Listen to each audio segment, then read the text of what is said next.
The first step to using Zotero is going to be to create your Zotero username and password.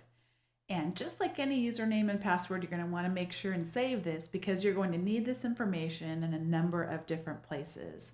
Where I save all of my passwords is in an application called One, the number one, not the word one password. And I actually have a couple of different logins saved for Zotero, one that's more personal and one that's more on my academic teaching side. So I'm going to come in here and copy my password and I'm going to log in. But if this was your first time ever getting set up, you would need to create a login for yourself. So you'd need to register over here in the upper right hand corner. And it's just like registering for any other site. It's going to ask for your email address. They're not going to send you a bunch of spam email, but that'll get you started. So I'm going to go here and log in with my academic login. And I like it to remember me. It'll remember me for a couple of weeks, which is a nice feature.